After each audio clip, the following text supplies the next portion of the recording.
The excitement of going nowhere fast. Hello, Market Club members everywhere. Adam Hewison here, co-founder of Market Club, with your midday market report for Thursday, the 16th of August. The market has been grinding higher almost daily, and today would mark the sixth day in a row that the S&P 500 has closed higher. With our long-term trade triangle still in a negative mode, we are not excited about chasing the current rally. Intermediate traders should be out of this market, while long-term traders should either be on the sidelines or short the S&P 500 index. Now let's take a look at the markets individually with our trade triangle technology. So let's go to our portfolio page. And here we are. We're looking at our portfolio. We're going to start with the S&P 500. As you can see, it is a plus 70 right here, indicating there's somewhat of a trading range. So we're probably up towards, we're guessing at the upper range of that trading range. And I have got a weekly chart on here to show you that this market has really closed higher 1, 2, 3, 4, 5 weeks in a row. Pretty unusual, not impossible, pretty unusual. But we're also getting up towards the top end of the trading range. And let me just switch this to a daily chart. And let's go in about 3 months. So we've just popped outside the top of the Donchian trade channel. Last week we closed at 1405.87. So we're up about 8 points for the week. Not a bad week, but sort of just grinding. You can see how this market is sort of grinding its way up. And I think we're probably going to see some sort of pullback along the way. I do not recommend short positions necessarily, but a long-term triangle, which is right here, you can see quite clearly is negative. So I would caution about getting overly enthusiastic about the upside of this market. So moving right along to our next market, and that's the Eurodollar. Now the Eurodollar is putting in a good performance today. We have resistance around the 123.85 level, but on the week, we closed last week on the euro at 122.86, so it's actually higher for the week, which is kind of amazing. So let's just take a look at the weekly chart to give you a better perspective. And you can see last week we closed right here at 122.86, and we're currently trading 123.60. So we're almost one full handle higher on that market. However, it is getting to be an overbought condition, and I would not be surprised to see this market start to go down. It's going to be choppy, no question about it. Good news, bad news out of Europe is going to affect this market's short covering rallies, but overall I think we're going to see this market move lower. So let's go to our next market, and that's going to be crude oil. Crude oil, let's go to the daily first of all on that, because the daily just popped out of the upper band of the Donchian trade channel. And you can see it's actually doing very, very well. However, our monthly is still negative from 97.89, and we're currently trading at 95.52. I think we're probably going to, I would not be surprised to see some sort of a pullback unless something magical happens on this market. We are overbought. You can see we were overbought right here. Had a couple more days and the market pulled back down. I think this would be a pretty similar picture in this market. So moving right along to the Dow. Dow is once again up towards the top end of its range. We have a monthly trade triangle still in effect, and I would be caution the lows here where we see the PSAR coming in at 13.134 is a very important level. If we go below that, I think we could see some more pullback, much like we did here and here. So let's give this market some space. I would not get super enthusiastic about pushing this market higher. I'd like to see some sort of a pullback and regrouping, but we'll have to see how that plays out for the rest of the week. And of course, it's Thursday today, and we are coming to the close tomorrow. So let's see how this market closed. Last week we closed on the Dow. We closed at 13,207. So we're only up 23 points on the day, which is, on the week rather, I should say, which is hardly getting excited about on this market. So let's look at this market favorably, or unfavorably, I should say, if we see some pullback and closing lower on the week tomorrow. So let's go to our next market. This is going to be the gold market. And as gold market, it's interesting. This is a weekly, excuse me, this is a daily chart on gold, but I want to show you a weekly chart, which is sort of shaping up to be very interesting. Gold, by the way, closed last Friday. In case you didn't know, $1,618. It's 1614. It's actually lower on the week. Hard to believe, but let's just take a look at the weekly chart and scope this out, because it's really kind of interesting what's happening. I put this chart and I wanted to show you and just give you some very quick clues what I'm looking at, and that is we've got a negative line right here, and we also have a line right here, and you can see how this market's sort of grinding towards the apex of this triangle. And if we break out on the upside, then I think we're off to the races, and if we break on the downside, I think we're off to the races on the downside.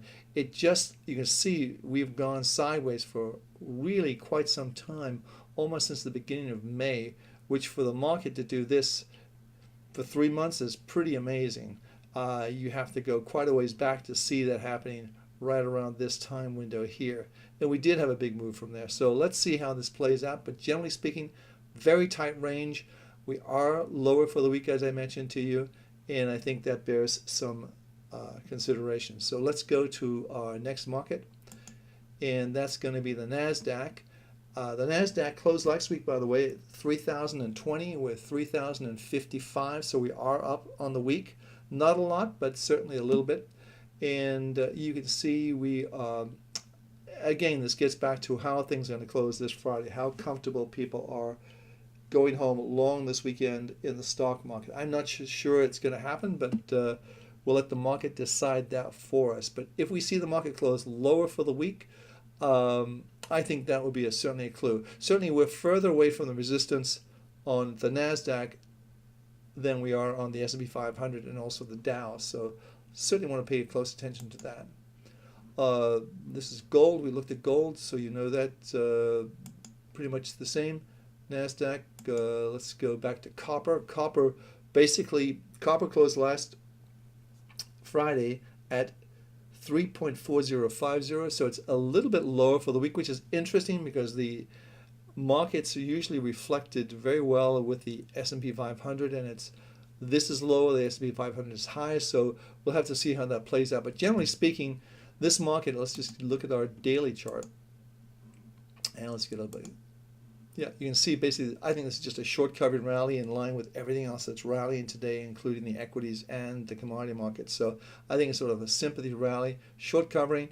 We certainly have resistance in this market at 34172, and I think that's going to hold the market at least for the time being. We are lower for the week, just remember that. So let's go to our next market, and that's silver. Silver is like watching paint dry, if you can say that, but very similar pattern there. Silver closed last week at 28.08. It's actually 28.13. We've been trading all week, and there's just a 0.05, 0.02 or 6 difference between where we are now than when we closed last week. 28.08, and we're currently trading 28.14, so 6 points difference. Nothing to even write home about, but certainly a resistance right around this level here, the 28.50 level. I would say if we closed way out of that, I think that would be a good sign the market's going to go higher. But again, if you look at this market longer term and we look at the weekly charts, you can see it's just basically just incredibly flat. In a couple of years, you can see we can draw a trend line, and much like the gold market. So click on the trend line chart. You see the little yellow thing comes up here. It tells you the trend line is live. Just pull this down, and you can see basically, let's just do a line chart. That may be a better indicator. So let's just pull this down. Pull this down. Pull this down. Wow, it's right on there. Very, very close. So this is definitely something to watch very carefully. It gets back to the 28.50 area. If we close over, I'd say 28.50, 29, that would be a breakout of this trend line, which has been in effect, by the way, since really April of 2011. So it's a long-term trend line, something to pay attention to, in my opinion. So let's go to our next market, and that's the Reuters Jefferies CRB Index. As you can see, I've already penciled in, I should say, the Fibonacci numbers, and we're right back up. The 304.09 level is pretty much where the Fibonacci level is. We are in a situation where we closed last week at 301.81, so we are higher for the week. Let's just go to a daily chart. We are higher for the week, and let me just take the Fibonacci off here.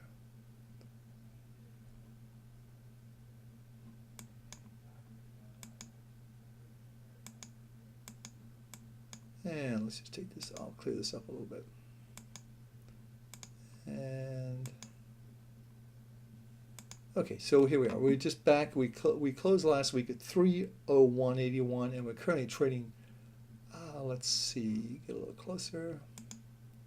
302.55. Very little change for the week, and I think that's it's still not Friday. So again, this is something to be very careful about. The 305 level is definitely resistance in my opinion, and this is the pivot point. So double top potential and a pivot point. If we come out and take this low close that we saw on August 13th at the 299 level, I think we'll probably see some more of a pullback from the current level. So let's see how that plays out. Really not much to report today because of the markets, generally speaking. We do have some buy points in our trade triangles, weekly trade triangles, monthly trade triangles. You can see them right here.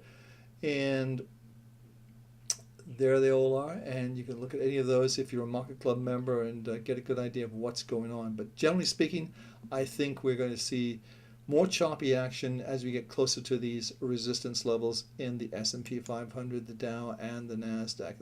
Remember, the NASDAQ's further away than most everything else. But hey, this is Adam Hewison. It's Thursday. We'll be talking about this market tomorrow in depth and looking at just what's going on and how you can make money. So Adam Hewison for Market Club. I'll see you tomorrow. Have a great trading day.